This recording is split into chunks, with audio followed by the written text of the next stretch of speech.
SwayamPrabha. Digital India. Educated India.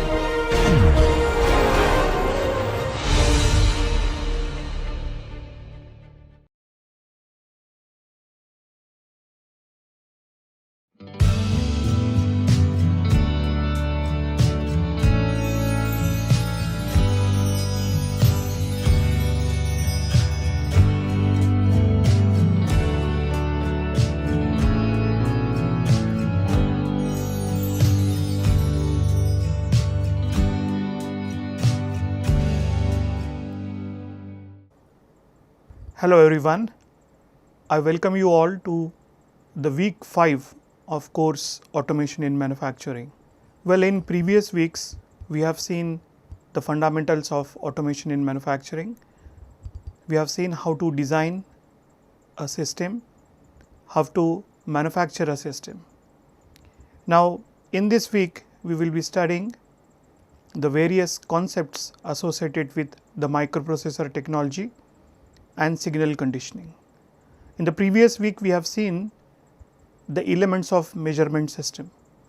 Sensors are the basic element of a measurement system. Sensors are giving us the input signals, but whether the input signals are usable, can we use them for our intended application, that is the microprocessing. So for that purpose we need to carry out certain operations and then we have to take decision based on that information. So the terms technology and various aspects associated with signal conditioning and microprocessing technology will be learned in this week. So let us start the lecture 1, that is signal conditioning, amplification and filtering. At the start of the lecture, we will be studying the meaning of signal conditioning. The raw signals which are coming from the sensors may be non-linear, their level may be low, they may have noise, and these signals cannot be used for our operation. So for that purpose we need to carry out certain operations that we will be studying at the start of the lecture. The importance or the need of signal conditioning will be studied. Various operations under the umbrella of signal conditioning will be learnt. Then we will start the first and important operation of signal conditioning, that is amplification, signal amplification. Operational amplifiers are widely used to carry out this operation that we will learn in detail. We will be studying only one configuration of operational amplifier. After studying the operational amplifier, we will see why the filtering is to be carried out, what are the various operations for the filtering. Well, let us begin the lecture 1. In our previous class, we have seen various building blocks of microprocessor based mechatronics system. The basic element is the mechanical system itself, then the measurement system which is measuring the field variables, which is checking the status of the mechanical system, and that status will be sent to the microprocessor. Microprocessor analyze the status of the mechanical system, and as per the program written in this system, it will take action whether to actuate the system or to change its parameters. Accordingly, the signals will be sent to the actuators and then the system will be in operation or will be in control. Well, in previous lecture, we have seen various types of sensors. The second constituting element of measurement system is signal conditioning devices. So in this lecture, we will be studying about the signal conditioning devices. The main objective to condition the signal is to make the input data from the signals into an appropriate and useful form, which can be processed by the microprocessor easily. If you look at the signals which are coming from the sensors, some of the signals may be of too small magnitude. Let us consider the example of a thermocouple.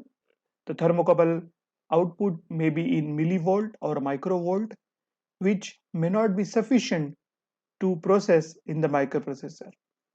Or if you take example of biosensors, which are working on electrochemical analysis, the chemical analysis is generating the electrical signal, but the magnitude of the electrical signal may be in microvolt.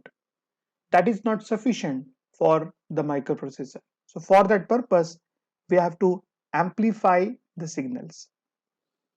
The next aspect in signal conditioning may be the interference. At ground or in real life conditions, there may be unwanted signals or there may be unwanted factors which are affecting the signals coming out from the sensors. These undesired factors may be the radio waves or the sound waves or electromagnetic waves which are there in the environment. These are interfering, these are influencing the raw data which is coming from the sensors. The effect of these parameters is not in a controllable format. So for that purpose, we have to rectify the interference generated by these signals. The third aspect is nonlinearity. The signals which are coming from the sensors are expected to be linear, but they are non-linear. So we have to rectify, we have to linearize them. The sensors are giving us the input in analog format. So we have to convert that analog form into the digital form, which can be well understood by the microprocessor. So for that purpose, we have to have the signal conditioning that we call analog to digital converters. Then we have seen some of the sensors are giving the passive signals, the resistance change, inductance change, or capacitance change, that we have to convert into the active signal, that is the voltage change or the current change. To process the data which is coming from the sensor and make them into usable format is called as the signal conditioning. Thus, we can say that the signal conditioning has four basic functions. First is the protection function. The signal conditioning device should protect the microprocessor from undesired level of the signal. So we have to have the right type of signal with right level of magnitude without the noise or the interference. So protection from harmful level of signals, harmful types of signals, and elimination of the interference or the noise. Well, let us study the first signal conditioning device, that is operational amplifier.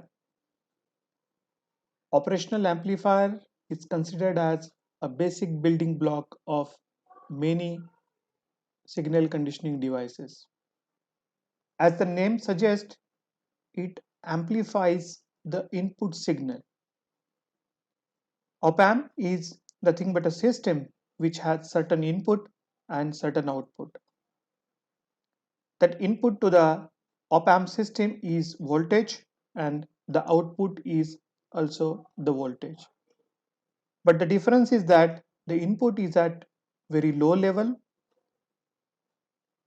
while the output is at a multiple times. It is at a very high level. It is desired that the output of the op-amp should be of very high order, say 1 lakh. So that increase in the amplitude of the input voltage, it's called as the gain.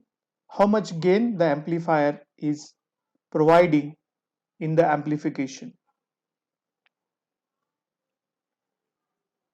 A high gain DC amplifier is called as the op-amp. A typical arrangement of the op-amp can be represented by using a triangle, which is shown on your screen. So we are representing the op amp with a triangle. It has two input terminals. The negative terminal is called as inverting input and the positive terminal is the non-inverting input. The operational amplifier has the output terminal and the magnitude of the output terminal is dependent upon value and nature of the input terminals. In addition to these three terminals, it has also two more terminals. These are the positive power supply and the negative power supply. Now we can say the voltage at the output is directly proportional to the voltage at input and the constant of proportionality is the gain G. And as I mentioned, high gain, that means around 1 lakh, the gain is very high. So the gain we can define as the ratio of voltage output to the input voltage. But how to get this high gain? There are various types of configurations are available. These are inverting amplifier, non-inverting configuration of amplification, summing nature of amplifier, and then integration used in amplification.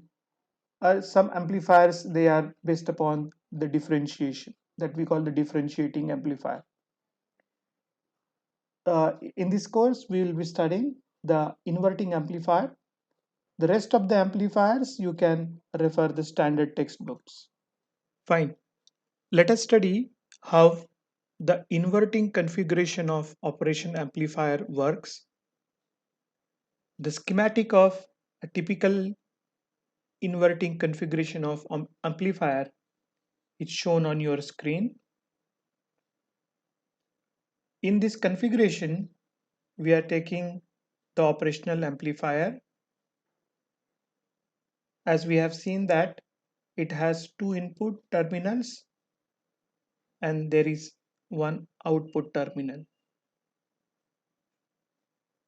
The inverting terminal at the input is taking the input through resistance R in, while the non-inverting terminal is connected to the ground.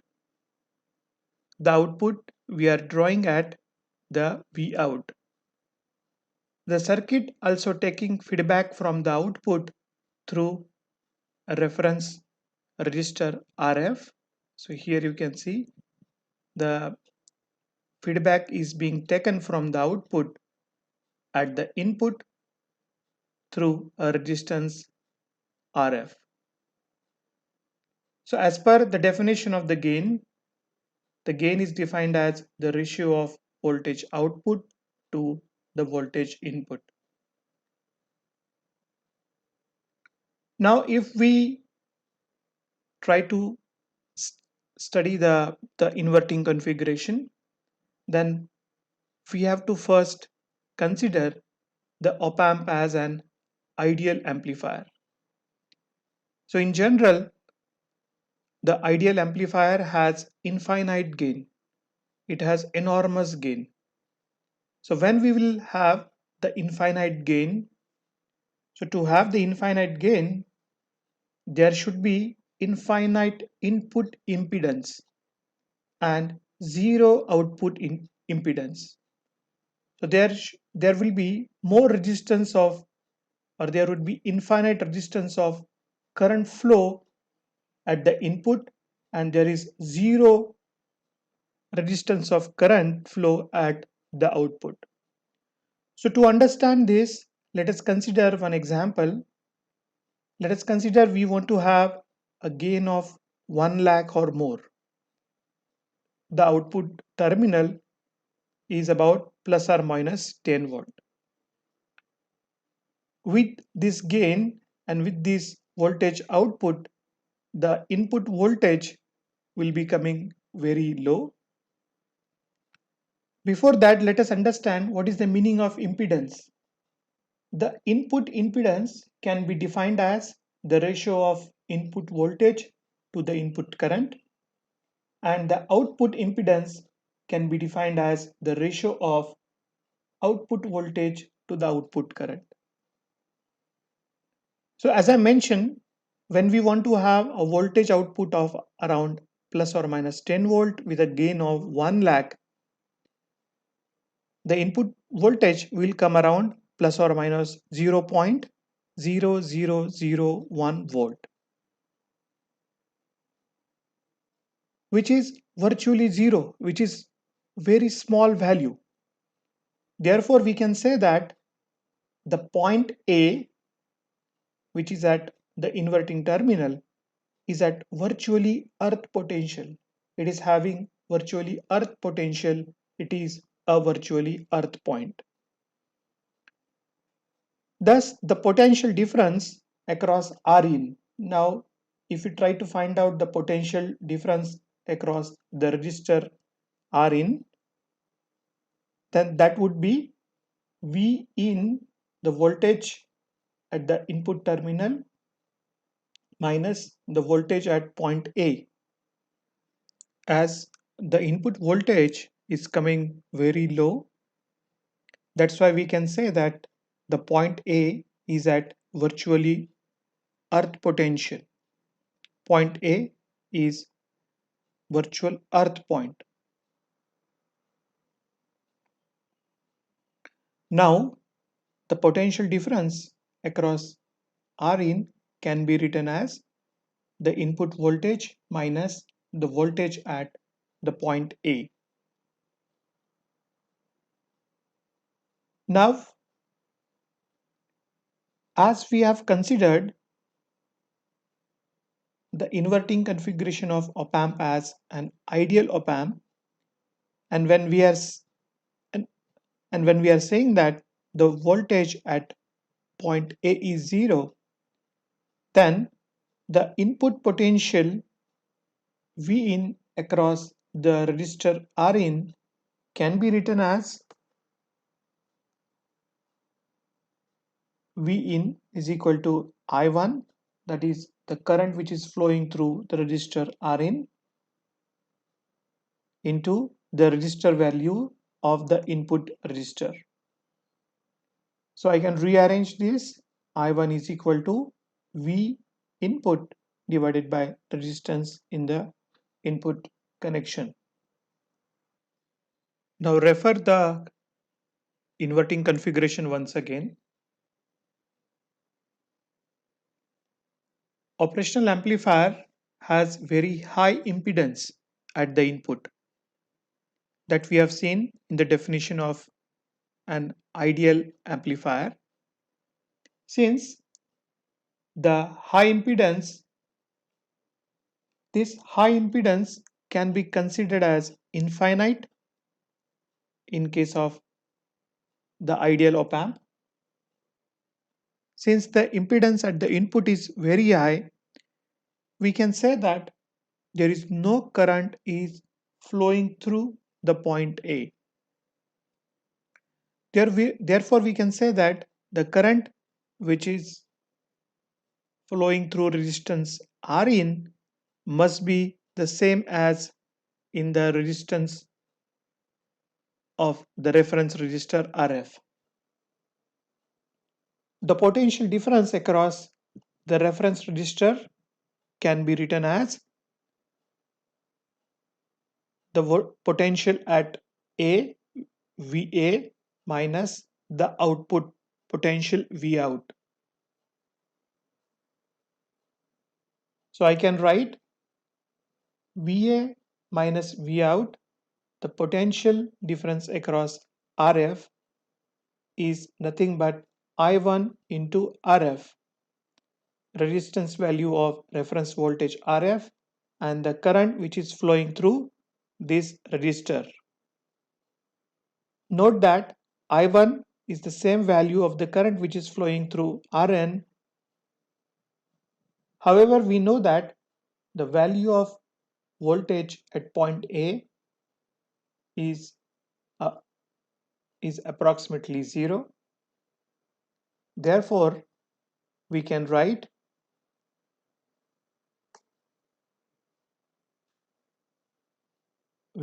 as minus V out is equal to I1 into RF, as VA is equal to 0.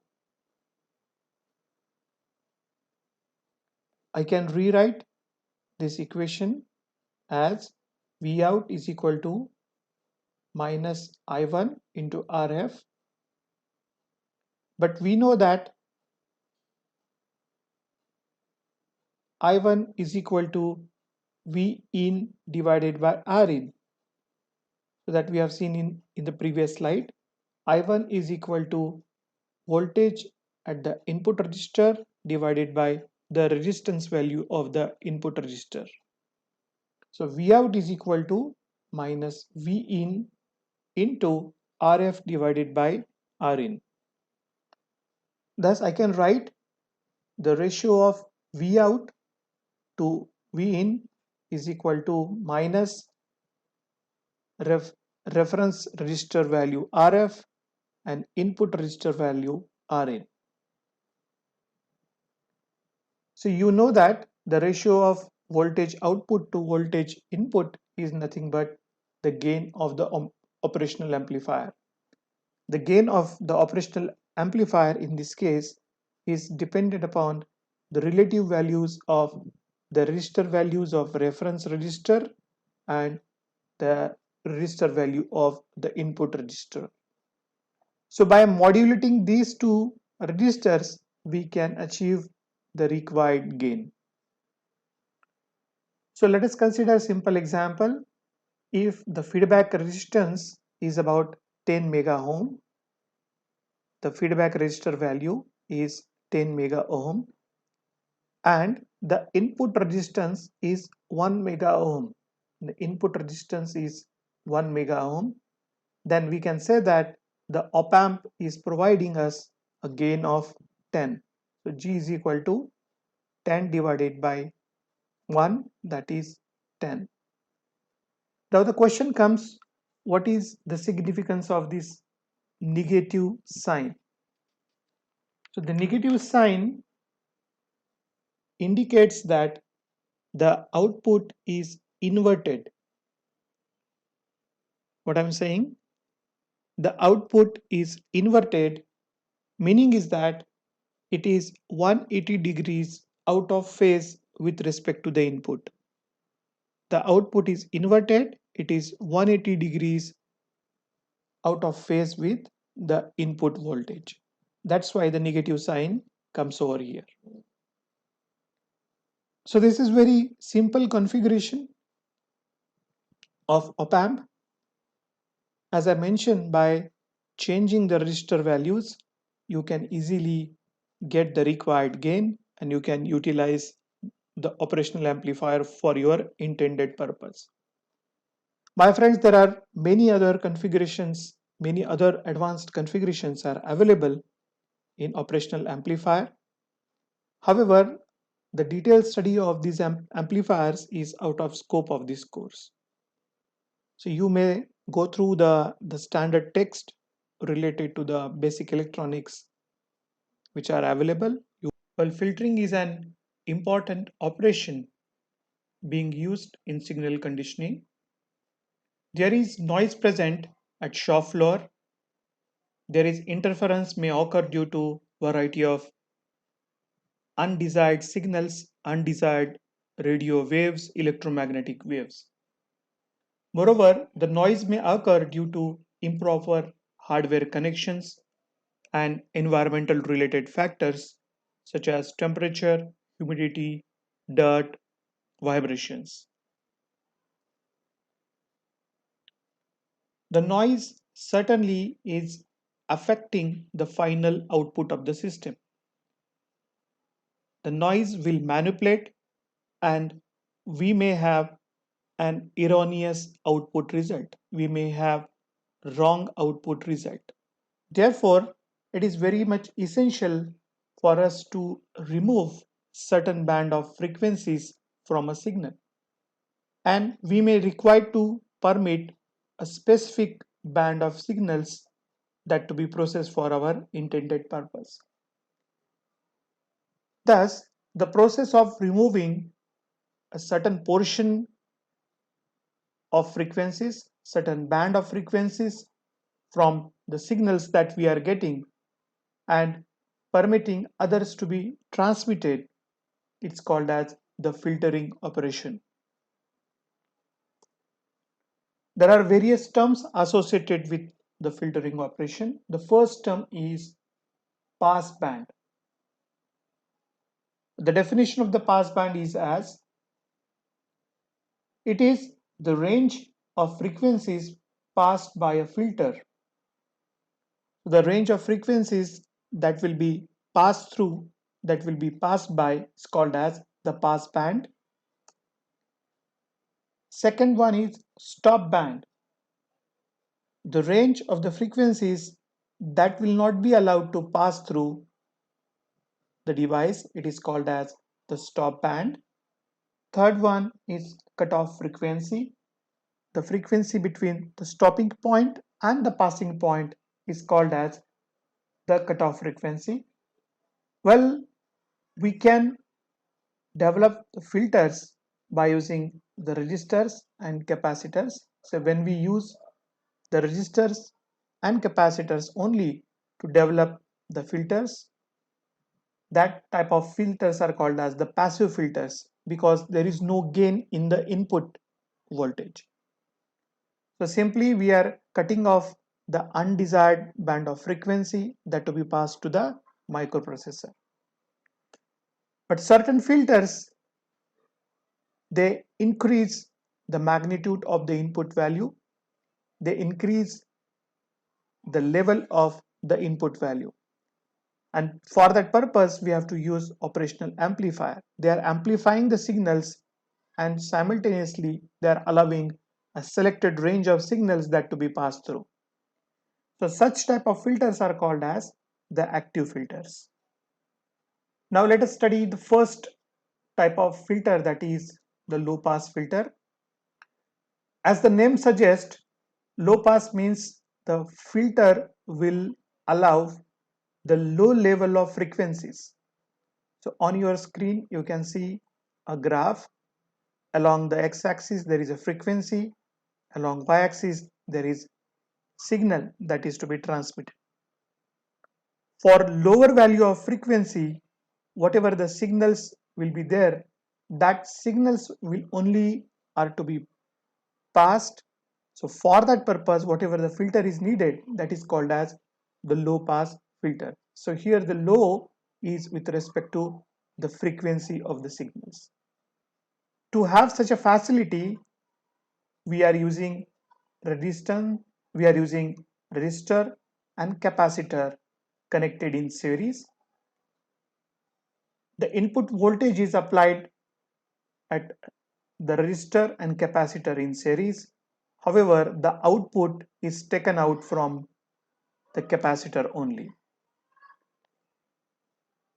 So these type of filters allow only low frequency content and they will reject the high frequency content. How? That we will see. So if we apply the Ohm's law to this circuitry, that is a series RC circuit, then we can write the voltage at the output, that is voltage output is equal to 1 divided by j omega c divided by R plus 1 divided by j omega c into voltage input.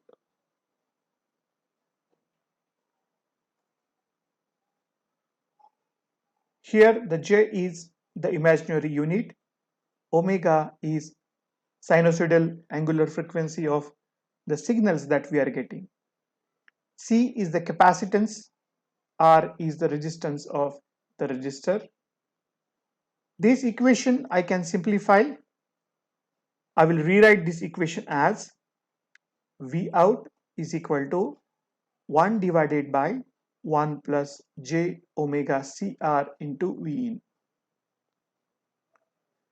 Now this is an interesting correlation that we got, and this will help us to allow the low frequency signals that to be passed. How, that we will see. If the frequency of input signal is low, if the frequency of input signal is low, that means the value of omega would be low. It would be definite, but it would be a very low value.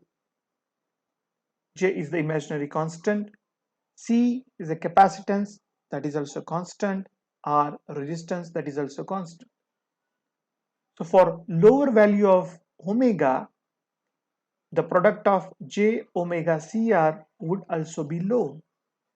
So if I put this low value of the product of J omega CR in this equation, then I will get the value of this ratio, or I will get the value of this term near to 1. It will not be exactly 1, but it may be near to 1. So therefore I will be getting certain output at the output terminal. But consider the case when the frequencies are very high. The J omega CR, that omega value is too high, it is in thousands. If the angular velocity is too high, so this product will also be too high, then naturally we will get this ratio nearly equal to 0. When it is nearly equal to 0, then at the output we are not getting any result, we are not getting any signal. So whatever the input signals we are applying, that will be absorbed in resistance and capacitance circuitry. So in this way, the low pass filter is allowing only the low frequency data that to be passed through it. The breakpoint frequency omega is considered as 1 divided by R into C. But consider in certain cases we want to allow the high frequency content that to be filtered in. The other frequencies or the low frequency content is to be filtered out. We don't want that low frequency content. So to carry out this task, again we are using resistor and capacitance circuitry, but the positions are changed, the positions are interchanged in comparison with the low pass filter. So here we are using capacitance and resistance in series, but the output is taking out at the resistance. The input is applied at the series of the capacitance and resistance. So if you apply Ohm's law to this circuitry, we can get the correlation as the voltage output is equal to R divided by R plus 1 divided by J omega C V in. If we simplify this equation, then we will get voltage output is equal to J omega CR divided by 1 plus J omega CR into the input voltage. Again we apply the same concept here to find out what would be the effect of the value of the angular frequency. If the angular frequency is low, if the low frequency content is applied, then what happens? Since that omega is low, then certainly this ratio would be very high. As this term is very high, then naturally we are getting nearly equal to 0 content at the output. We will be getting 0 output.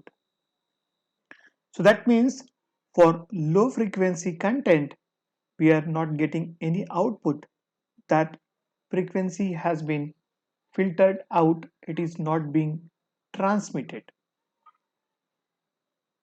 If the frequency is of high level, high content, then what is happening? The omega would be very high. So this ratio would be 0. It would be very low, near to 0. As this ratio is near to 0, then this term we are getting nearly equal to 1. R divided by R plus a term near to 0. So here we are getting it is equal to 1. It is nearly equal to 1, not exact 1. So in this way, if high frequency content is passed through these filters, we are getting significant output at the output terminal. Well, that output can further be enhanced, its magnitude can be enhanced by using operational amplifier. Now we may have a wider range of mixed signals, that may be the case. And in this scenario, we have to pass a limited frequency, a band of frequency through the circuitry. We want to utilize a band of frequency for our intended purpose, that is a microprocessor based operation. So we don't want the low frequency content, we don't want the high frequency content. So such type of filtering, it's called as the band pass filtering. Customized bands are defined, and for that band only we are getting the output.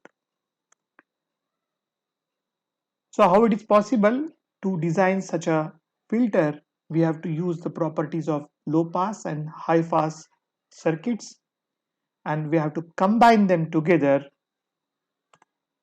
in series. So if we connect the low pass and high pass filters in series, we can easily generate a filter circuitry that will allow a defined band of frequency that to be passed through the circuitry. Then in certain cases, we have to reject a certain band of frequency from the processing operation. So we have to allow the frequency other than this band. So the lower band frequency content is allowed, the high frequency content is allowed, but the content in between the end of the low frequency band and start of the high frequency band, that content, that intermediate content, it's to be filtered out, it's to be rejected. So for this purpose, we have to connect the low pass and high pass filters in parallel configuration. So these band reject filters are also called as band stop filters or notch filters.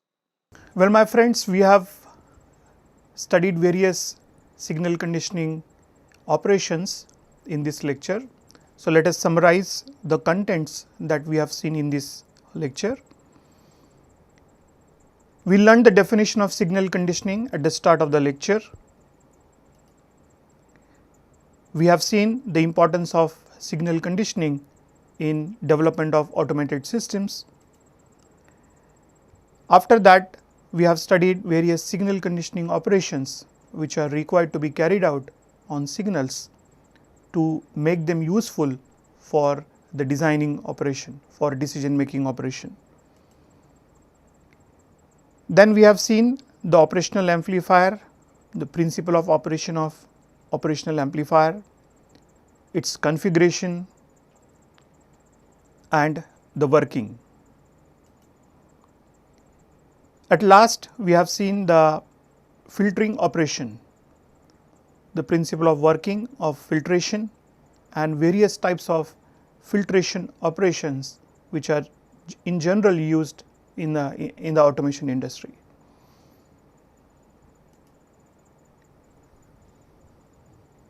In lecture 2 of week 5, we will be continuing our discussion on signal conditioning processes.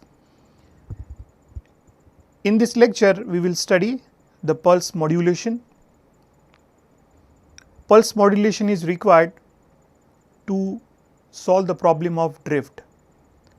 So, when we are getting low level DC signals in a continuous format, there may be formation of drift. To minimize or to remove the drift error, we have to modulate or we have to chop the signals. So, what are the various techniques associated with that we will see. The signals which are coming from sensors or the signals which are coming from various electrical or the energy resources, that signals may be having very high energy level. They may not be safe, the signals may not be safe to process, their levels may be high. Say the current level may be high or the voltage level may be high, or they may have the wrong polarity. So, to protect our devices, to protect the valuable instrumentation against this kind of risk, we have to utilize or we have to employ certain devices. These are called as the protection devices. So, Zener diode and opto-isolators will be studied. The third aspect is the Wheatstone bridge. So, one important application of Wheatstone bridge already we have seen in our previous lectures, that is in the strain gauge. As we know that strain gauges are giving us the signal in the change in resistance. So, we have to convert that change in resistance into the usable format, that is a change in voltage or the voltage signal. So, to convert a sensor into a transducer, we need an electrical circuitry, and that is nothing but the Wheatstone bridge.